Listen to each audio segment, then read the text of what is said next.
অসাধারণ একটি গল্প। যদি ভালো লেগে থাকে সবাই চ্যানেলটি সাবস্ক্রাইব করবেন প্লিজ। ইতালির মাটিতে কৃষাণ যখন প্রথমবার এসেছিল তখনই পরিচয় ঘটেছিল লেডি কুইন ইসাবেলা রাজি ওরফে আয়াত্রিকা নামক এক রমণীর সাথে। ভীষণ সৌন্দর্যে ভরপুর সেই রমণীর সাথে প্রথম সাক্ষাৎ ঘটেছিল ইতালির সেই পাচারকারী চক্রকে ধরতে গিয়ে। ইতালিয়ার রাজধানী রোমের সবচেয়ে বিখ্যাত রেস্টুরেন্ট লা পারগোলা, যেখানে সেদিন সন্ত্রাস গোষ্ঠীর মিটিংয়ের কথা ছিল নারী পাচার সম্পর্কে। সে সময় সেখানে নজরদারির জন্য কৃষাণ গিয়েছিল সে স্থানে। তার সাথে ছিল কিছু কালো পোশাকধারী কিছু গার্ড। সেই রেস্টুরেন্টে নরম ফ্লোর বুক করেছিল সেই অপরাধীগণ। তবে কৃষাণ তার বুদ্ধিমত্তার সাহায্যে সেখানে ঢুকে পড়েছিল কারো অজান্তেই। তবে মাঝপথে হুট করে সেই সন্ত্রাস গ্রুপের মেইন লিডারের বুকে কেউ গান শুট করে এবং সাথে সাথে তিনি ইন্তেকাল করেন। ঘটনা এত তাড়াতাড়ি হয়েছে যে কারো কিছু বুঝে ওঠার আগেই কিলার তার কাজ করে ফেলেছে। ব্যাস, চারিপাশে শুরু হলো গোলাগুলি। কৃষাণের চোখ গেল সেদিকে। সকালের আড়ালে থেকে নিজেকে লুকিয়ে দু হাতে নিখুঁতভাবে গুলি ছুটতে থাকা রমণীটির দিকে। তাকে 10 জনের গ্রুপ মিলেও কিছু করতে পারতেছে না, উল্টো সে বারংবার নিজেকে আড়াল করে সকলকে কুপঘাত করছে। অদ্ভুত, এমন মেয়ে সে কখনো দেখেনি। পায়ের ওপর পা তুলে সে নিবিড় পর্যবেক্ষণে শুধু তাকেই দেখে যাচ্ছিল। মেয়েটার গায়ে গুলি লাগার পরও অক্ষত থাকায় সে বুঝে গিয়েছিল মেয়েটি একেবারে আটঘাট নেমে এসেছে। পরনে তার ফর্মাল স্যুট হলেও কোট নেই, শুধুই ওয়েস্টার্ন কোস্ট। লড়াইয়ের এক পর্যায়ে মেয়েটির ওপর করে বেঁধে রাখা চুলগুলো খুলে গেল। তাতে মেয়েটির সৌন্দর্য বাড়ল বই কমল না। কৃষাণের তা নজরে এলো না। সে শুধু রমণীটির স্কিল দেখতে ব্যস্ত। এতক্ষণ এসব এর মাঝে তাকে কেউ খেয়াল করেনি। এক পর্যায়ে রমণীটির বুলেট শেষ হয়ে যায়। ভ্রুদয় কুঁচকে দু হাতে থাকা গান দুটোর দিকে তাকালো। মেজাজ খিচে দাঁতে দাঁত পিষে ইংলিশে কিছু গালি ছুড়ল। ফাকিং বুলশিট বলে ছুঁড়ে মারল গান দুটো। দু হাতে উঁচিয়ে স্যালেন্ডার করল সে। আদালত জুড়ে তবু সেই তেজ, এক ফোঁটা হাসি নেই, গাম্ভীর্যে ভরপুর। কৃষাণ ঠোঁট একপাশে হাসল। মেয়ে মানুষ আসলেই হার মানতে শেখেনি। তার যেখানেই হোক তার রণক্ষেত্র অথবা সংসার সম্রাঙ্গে। কৃষাণ এবার উঠে দাঁড়ালো। পকেটে থাকা স্মোক গ্রেনেড সকলের আড়ালে ছুড়ে দিল তাদের মাঝে। 10 মিনিটের মাঝে চারিপাশে ধোঁয়াশা হলো। রমণীটির সাথে সাথে সকলেই কাঁচতে শুরু করলো। সেই সুযোগে ইসাবেলার হাত দৃঢ়ভাবে ধরে বেরিয়ে এলো সেখান থেকে। ফ্লোরটি ছিল সম্পূর্ণ সাউন্ড প্রুফ, যার দরুন ভেতরে কিছুই বাইরে অবস্থানরত গার্ডরা জানে না। বাইরে এসে তারা স্বাভাবিকভাবেই লিফটের কাছে গেল। তারা বললে ভুল হবে, কৃষাণই নিয়ে গেল ইসাবেলাকে। ইসাবেলা চুপ রইল, কেননা এখন ধরা পড়লে মৃত্যু নিশ্চিত। ক্রিস গার্ডদের কাছে গেলে গার্ডরা বাধা দেয়। ক্রিস শান্ত হেসে ফিসফিসে বলে, is want to survive then let us go. সেখানে থাকা 5 জন গার্ড শুনল না সেসব। বলল, who is she? You didn't swear to আর গো দেয়ার। কৃষাণ সূক্ষ্ম হেসে পাশে থাকা রমণীটির দিকে তাকালো, বাংলায় বলল, ভালোই খেললে। ইমপ্রেসিভ। রমণীর তড়িৎ গতিতে মাথা তুলে তাকালো কৃষাণের পানে। সে বাঙালি, যদিও সে বাঙালি নয়, তবে তার মা বাঙালি হওয়ায় দরুন বাংলা বলতে না পারলেও বুঝে কিছুটা। কৃষাণ সামনে থাকা 5 জন গার্ডদের হঠাৎ ছুট করে বসলো। কখন সে গান বের করলো কিংবা এক লোহময় বুলেট ঢুকে দিল বুকে, মগজে এলো না তাদের। তারা শুধুই বড় বড় চোখ করে চেয়ে রইল সেদিক পানে। কৃষাণ এবার রমণীটির হাত ছেড়ে ভাবলেশীনভাবে লিফটে গিয়ে উঠল, সাথে ইসাবেলাও। লিফটে গ্রাউন্ড ফ্লোরের বাটনে ক্লিক করে রমণীটির দিকে পূর্ণ নজর নিক্ষেপ করল। রাজবাড়ি স্বরে শুধালো, হোয়াট ইউ নেম? বিস্মিত থাকা ইসাবেলা তৎক্ষণাৎ উত্তর করতে পারল। কিছুটা থমকে উত্তর করল ইসাবেলা, রোজি। কৃষাণ হাসল। ছেলেটার হাসি মারাত্মক সুন্দর। হাসলে আবার অল্প স্বল্প ডিপ্লোপের দেখা মিলে। You are lying miss Rosie, there is something on your face. একটু থেমে ফের বলল, লাইক বেঙ্গলিশ। ইসাবেলা থমকালো। বেশ ধুরন্ধর পুরুষ। সেও বক্র হাসল। এক ভ্রু উঁচিয়ে বাহবা দেওয়ার ন্যায় বলল, so expensive. You are right, I am not Bengali, but my mom is a Bengali and my other name is Aayatrika. My mom call me with that name. Krishan হাসল, কিছু বলল না। সে চেনে এই মেয়েকে। ইতালিয়ান গ্যাংস্টার স্টিফেন রেইপের পাপের সাম্রাজ্যের একমাত্র আদরের মেয়ে। কেন মারল লোকটাকে ইসাবেলা বুঝল না, তবে বাংলা না জানায় ইংলিশে বলল, বিকজ ওয়ান্স ইউ ইনসাল্টেড মাই কার। কৃষাণ এবার জোরে হেসে ফেলল। ফর্মাল প্যান্টের পকেটে হাত গুজে বলল, গ্রেট গার্ল। এর মধ্যে লিফটের দরজা খুলে গেল। কৃষাণ বেরিয়ে কিছু দূর যেতেই ইসাবেলা ডাকল তাকে, hey gentleman, thanks for save me, but what's your name? Krishan এগোতে গিয়েও থামল। দু পা ফিরে এসে বলল, কৃষাণ শেখ। অতঃপর অল্প হেসে সামনে রমণীটির মতলব বুঝতে পারায় ফিসফিস স্বরে বলে উঠল, don't try to find me, I am already in love. চলে গেল সে। পিছনে থাকা ইসাবেলা বাঁকা হেসে নিজে নিজে ফিসফিসালো, whatever I desire I get, either in the right way or but by taking it away. Now you are mind me, mister Chris. এসব অতীতের স্মৃতির মাঝেই আবারও চোখে জল এলো আয়াত্রিকার। খুঁজে তো তাকে নিয়েছিল, তবে সে এখন মৃত। বাংলাদেশ যাওয়ার জন্য রওনা আর দেওয়ার আগেই সে পালিয়েছে বহুদূর। কেটে গিয়েছে 1 মাস। সেই একদিনের সাক্ষাৎ তার জন্য ক্ষণিকের সুখ আনলেও বাকি জীবন শুধু কান্নায় ভরিয়ে দিয়ে গিয়েছে। 1 মাস অবন্তীর শরীরে যথেষ্ট অধঃপতন ঘটেছে। সারাক্ষণ শুধু এটাই বিড়বিড় করে, তার জন্য কৃষাণের মৃত্যু ঘটেছে। ধ্রুব হাজার বুঝিয়েও কোনো লাভ হয় না। এখনো ধ্রুবর বুকে চাপটি করে মাথা এলিয়ে বসে আছে সে। ধ্রুব হতাশাগ্রস্ত স্বরে বলল, এভাবে ভেঙে পড়লে আমাদের বেবিরাও তো কষ্ট পাবে ফুল। একটু সামলাও নিজেকে। ভাগ্য যার যখন মৃত্যু লেখা থাকে সেভাবেই হবে, তাতে তোর কোনো দোষ নেই ফুল। একটু সামলাও। অবন্তী মাথা নাড়ল। সে ট্রমাটা কোনোভাবেই যেন কাটিয়ে উঠতে পারছে না। ধ্রুবর নিজেকে ভীষণ অসহায় মনে হলো। ডক্টর দেখিয়েও লাভ হচ্ছে না। সে সিদ্ধান্ত নিল কিছু একটা, হয়তো অন্য পরিবেশে গেলে সে ভালো থাকবে। এলিসা আর চৌধুরী বাড়িতে যায়নি। নিজের বাড়িতে শুধু কৃষাণের সকল স্মৃতি আঁকড়ে ধরে রয়েছিল এতদিন। তাকে সুস্থ করে তুলতে আঠার মতো লেগেছিল কিয়াংশু। ইস, কি ভীষণ বাজে দিন যে কেটেছে সেসব। এলিসা এখন মোটামুটি সুস্থ এবং বাস্তবে ফিরেছে সে। তবে এতদিনে এলিসা কোথায় যেন হারিয়ে গিয়েছিল। কোনো কথা বলে না তার সাথে। কিয়াংশের ধারণা এলিসা তার ভাইয়ের মৃত্যুর জন্য তাকে দোষী ভাবছে। এ কারণে কিয়াংশু সিদ্ধান্ত নিয়েছে সে চট্টগ্রাম ফিরে যাবে। তাছাড়া এলিসা আদৌ তাকে ভালোবাসে কি না তা সে জানে না। ব্যাগপত্র গোছানো শেষে সে একবার এলিসার কাছে গেল। মিনমিনে স্বরে তাকে ডাকল, এলিসা। এলিসা কৃষাণের ছবিগুলো পরিষ্কার করছিল। পুরুষালী দুর্বল কণ্ঠ। পেছন ফিরে চাইল, ফের চোখ ফিরিয়ে নিল। কিয়াংশু হতাশ হলো, ভগ্নস্বরূপ আওড়ালো, আমি চট্টগ্রাম ফিরে যাচ্ছি। অপর ভাষাতে জবাব এলো না। এবার চোখে জল নামল কিয়াংশের। মুছে নিল তা হাতের উল্টো পিঠে। চলে যাওয়ার জন্য পা বাড়ালো। যাচ্ছ যাও, তার আগে আমায় মানসিক চিকিৎসালয়ে রেখে যাও। এলিসার এমন শীতল কণ্ঠে চলতি পা থেমে গেল কিয়াংশের। লাল হয়ে যাওয়া চোখে এলিসাকে দেখল। তার দিকেই তাকিয়ে আছে সে। শুধালো, কেন?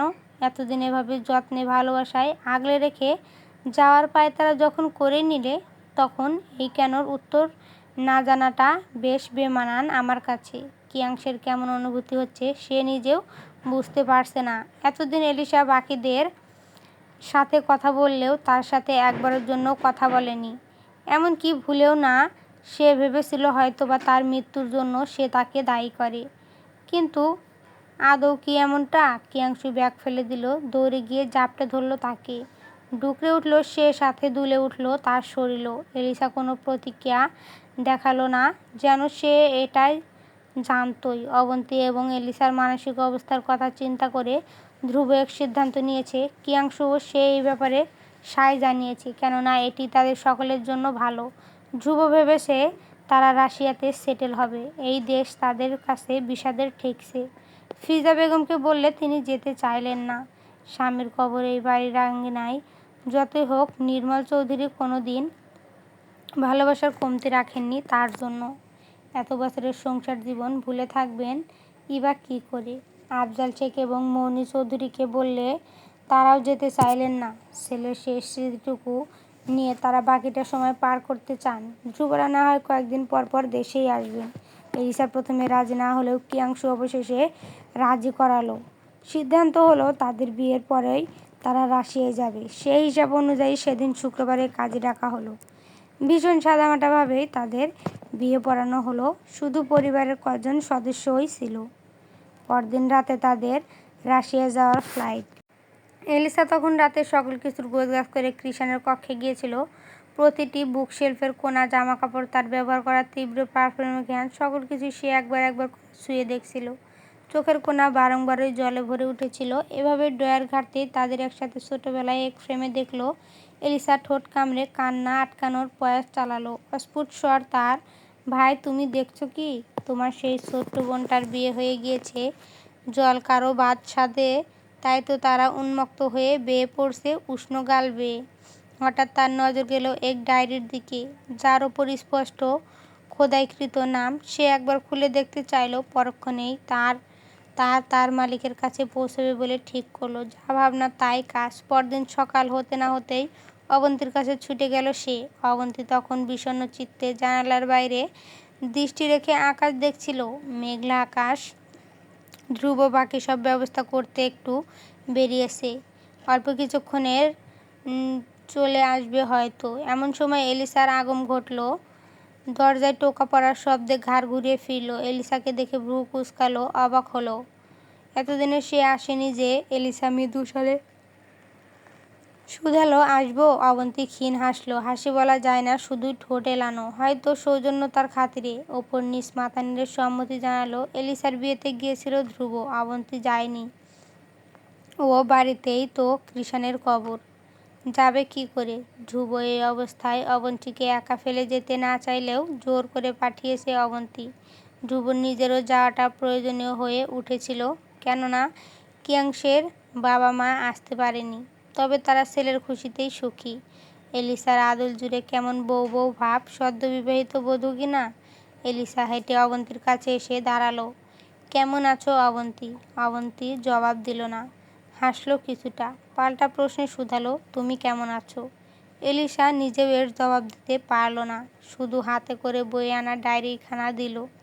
পড়বে না করেও গতকাল রাতভর এই ডায়েরিতে থাকা প্রতিটি শব্দ পড়েছে, যার ফলে চোখ দুটো এখনো ফোলা। কেঁদেছে কিনা? অবন্তীর ভ্রু জোড়া কুঁচকে শুধালো, কি এটা? এলিসা মৃদু হেসে জবাব দিল, তোমার কিছুই। অবন্তী উল্টে পাল্টে ডায়েরিখানা হাতে নিল। খোদাই করে লেখা জোনাকি শব্দটিতে হাত বোলালো। এলিসা বলল, আসি তবে। সন্ধ্যায় দেখা হবে। এলিসা চলে গেল। অবন্তী সেদিক পানে তাকিয়ে রইল কিছু সময়। অতঃপর ধীর পায়ে হেঁটে বেডের কাছে গিয়ে বসল। 3 মাসের অন্তঃসত্ত্বা হয়েও নাজেহাল অবস্থা অবন্তীর। একে তো বয়স সবে 18 পেরিয়েছে, তার ওপর 2 জন বাচ্চা, সেই 50 কেজি ওজনের মেয়েটির মাঝে। সব সাবধানতায় চলাফেরা করতে হয় তাকে। এত এত দুঃখের মাঝে এই একটাই সুখ যেন। সময়ে অসময়ে অবন্তী তার বাচ্চাদের সাথে কথা বলে, তাদের আদর করে হাত বোলায় উদরে। ডায়েরিটার প্রথম পৃষ্ঠায় চোখ পড়ল একটি লেখা। বোঝাই যাচ্ছে মানুষটির হাতের লেখা। দারুণ সুন্দর। লেখা ছিল, ভালোবাসি ঠিক যেমন মানুষ ঘৃণা করে মৃত্যুকে। অবন্তী ভ্রুকুটি করে রইল। কৃষাণের ডায়েরি কি? তাই তো মনে হচ্ছে। পরের পাতা উল্টালো সে। 6 আগস্ট 2022। প্রথমবার কাউকে দেখে নিঃশ্বাস থমকে গিয়েছিল। তার চাহনি ছিল বুলেটের চেয়েও তীব্র শক্তিশালী, কেমন শ্বাসরুদ্ধ করেছিল আমায়। আরও এক পাতা উল্টাতে অবন্তী, 7 অক্টোবর 2022। তুমি কি কালো জাদু জানো? তোমাকে দেখার পর যে কোনো কিছুই আমাকে আর বশ করতে পারছে না। আমার আধার জীবনে কেমন আলো জ্বালিয়েছ তুমি, তাই এখন থেকে তুমি আমার জোনাকি। 15 অক্টোবর 2022। ফের তোমায় দেখলাম। আচ্ছা, তুমি কি আমায় খেয়াল করেছো? 28 নভেম্বর 2022। আমার হিংসে হচ্ছে তোমার সাথে থাকা ব্যক্তিটিকে দেখে। তুমি তার দিকে অমন করে চেয়েছিলে কেন? কে হয় তোমার সে? 4 ডিসেম্বর 2022। আজকাল সময় হয় না ডায়েরি লেখার, তবে তোমার ছবি কিন্তু ঠিকই আমার বুক পকেটে ঘোরে সর্বক্ষণ, যেমন করে আমার নিঃশ্বাসে রয়েছে তুমি। 31 ডিসেম্বর 2022। সালটা বড্ড দামি আমার জন্য জোনাকি। তোমায় যে পেয়েছি, নতুন বছরেও আমি তোমারই থাকবো, কথা দিলাম। 1 জানুয়ারি 2023। এখন রাত 12:35 তোমায় দেখতে যাচ্ছি, অথচ তুমি তা জানবেও না। 10ই ফেব্রুয়ারি 2023। অত কিসের সখ্যতা তোমার ধ্রুব নামক পুরুষটির সাথে? তারই বা এত যত্ন কেন? এই আমি তো তা কিভাবে সইব বলো তো? 3ই মার্চ 2023। তাহাজ্জুদে তোমায় চাইতে গিয়ে আজ হঠাৎ অশ্রু ঝরল। তোমার মুখ ভেসে উঠতেই আমি নিজের ভারসাম্য হারালাম। খোদার কাছে তোমায় বেশি করে চাইলাম, খোদা কি আমার দোয়া কবুল করবে? কবে তুমি আমার হবে জোনাকি? 28শে এপ্রিল 2023। আজ নাকি আমার জন্মদিন, আমার তো মনেই ছিল না। এলিসা হঠাৎ চমকে দিল, কিসব দিয়ে? বোনটা আমার খুব ভালোবাসে আমাকে, অথচ আমার এখন ইচ্ছে হচ্ছে তোমার মুখ থেকে জন্মদিনের শুভেচ্ছা পাওয়ার। আচ্ছা, তুমি তো জানোই না কোনো এক প্রেমিক পুরুষ কতটা আবদারে তোমাকে চাইছে। জানলে বুঝি তোমার নিজেকে ভাগ্যবতী মনে হবে? 20 জুন 2023। ভীষণ জ্বরেও যে তোমার স্মরণ করছি, ভাবছি এই বুঝি তুমি এসে মাথায় হাত বুলিয়ে দিয়ে গেলে। শত ব্যস্ততায় ও জ্বরের ঘরে তুমি আমার মস্তিষ্ক জুড়ে বিচরণ করেছ। তুমি কি বুঝতে পারো কি ভীষণ ভয়ঙ্কর আমার ভালোবাসা? 21শে জুন 2023। জ্বরটা বেড়েছে খুব, 106-এ এসে নেমেছে।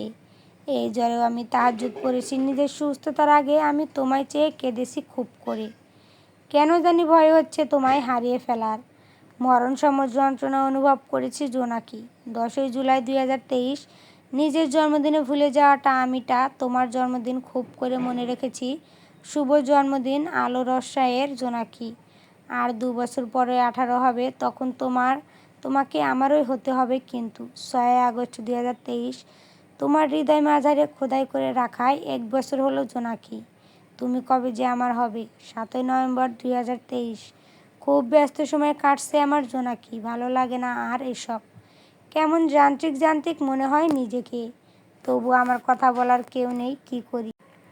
আমি যে মনের কথা প্রকাশে অভ্যস্ত নই। আমার তুমি ছাড়া আর কেউ নেই। 31শে ডিসেম্বর। পরের বছরটাও তোমার নামে লিখে দিলাম জোনাকি।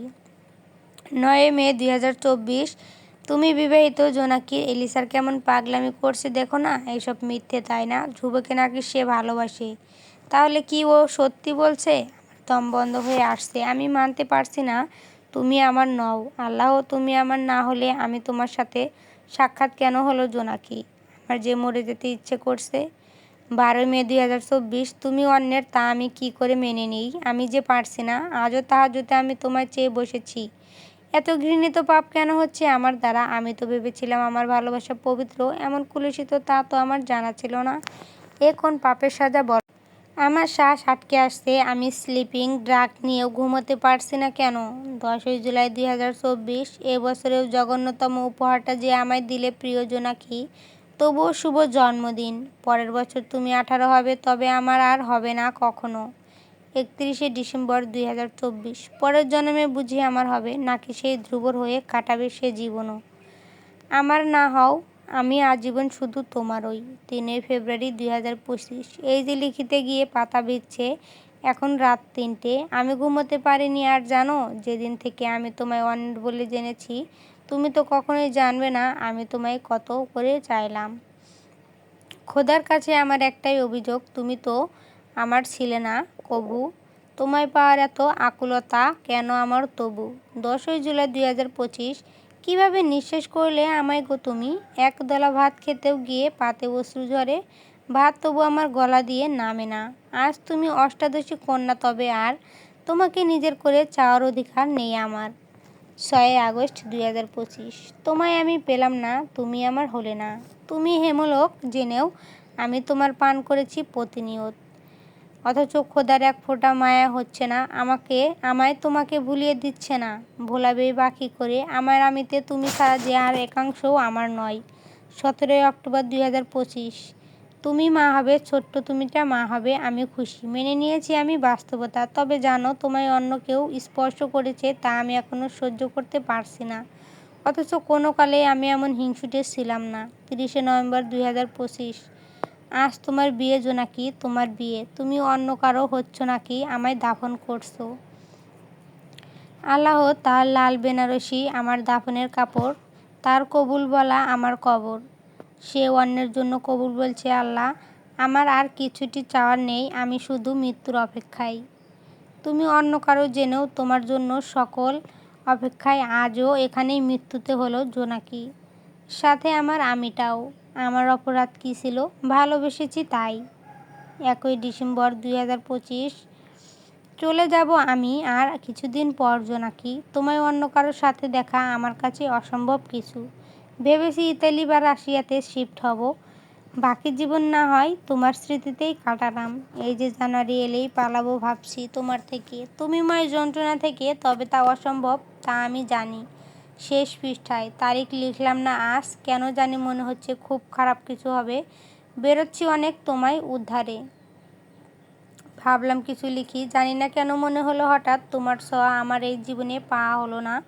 তোমায় ভালোবেসে আমি সম্পূর্ণ নিঃস্ব আজ। তবু বলবো তোমায় ভালোবেসে এমন নিঃস্ব আমি 1000 বার হতে রাজি আছি। তবু আমার মস্তিষ্কে তুমি ছাড়া অন্য নারীর ছায়াও কল্পনা না করুক।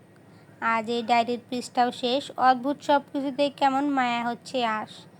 সব শেষে আজও ভালোবাসি তোমায়। আধার জীবনের আলো জ্বালানোর জোনাকি আমি অপেক্ষা করছি, করব। জানি তুমি আমার নও, তবু আমার অপেক্ষায় অন্ত নেই কোনো। 5 ডিসেম্বর 2025। তারিখ লিখবে না করেও লিখে ফেললাম। তোমার মতোই পুরনো অভ্যাস যে। অতঃপর তোমায় ভোলা বিষাক্ত হেমলক পানের চেয়েও তীব্র যন্ত্রণাদায়ক। এভাবেই সকল পাতা শেষ হলো। পুরো ডায়েরিটা পড়ে অবন্তী স্তব্ধ হলো। কেউ একজন তাকে এতটা ভালোবেসেছে, অথচ সে জানতেই পারল না। কেউ কাউকে এভাবে ভালোবাসতে পারে জানা ছিল না অবন্তীর। চোখ দুটো লাল হয়ে উঠল তার। চোখের পানি দলা টলমল করছে। বারবার নিজেকে অপরাধী মনে হচ্ছে। এটা জানুয়ারি, সে তো চলেই যেত। তাকে ভালোবেসে সে নিঃস্ব হয়েছিল সেই কবে। প্রাণটা কেন গেল? তার জন্যই তো গেল। এমন সময় ধ্রুব এলো। অবন্তী তাকালো সেদিকে। অবন্তীর চোখে পানির দেখে ছুটে গেল ধ্রুব। ব্যথব্যস্ত হলো সে। অবন্তীর মাথাটা চেপে ধরল বুকের মাঝে। নিচ হয়ে চুলে ভাঁজে চুমু খেলো। উৎকণ্ঠা নিয়ে শুধালো, কি হয়েছে? কাঁদছিস কেন? বল আমাকে। খারাপ লাগছে খুব। অবন্তী কিচ্ছু বলল না। ঠোঁট চেপে নীরবে অশ্রু ঝরালো। এক হাত ধারা ধ্রুবর হাতখানা আগলে ধরল। ধ্রুবর চোখ গেল সেই ডায়েরিতে। অন্য হাতে তা তুলে নিল। নড়াচড়া করে যা বুঝল তা কৃষাণের হয়তো। দীর্ঘশ্বাস ফেলল ধ্রুব। অবন্তী আবারও কৃষাণের মৃত্যুর জন্য নিজেকেই দায়ী করছে। কি করবে সে? কতবার বুঝিয়েও তো লাভ হলো না। সন্ধ্যায় তাদের ফ্লাইট। অবন্তী যেহেতু প্রেগনেন্ট, সেহেতু সেসব নিয়ে কথা বলতেই গিয়েছিল সে। অল্প কিছু কাজ ছিল অবন্তীর সেফটির ব্যাপার নিয়ে। সাথে ডক্টরের পরামর্শ প্রয়োজন ছিল। তবে এটা অবন্তী পেল কোথায়? ভারী কিশোরে শুধালো ধ্রুব, কে এসেছিল? অবন্তীর কাপা স্বর, এলিসা। চলবে? নেক্সট পার্টের জন্য কমেন্ট করবেন প্লিজ।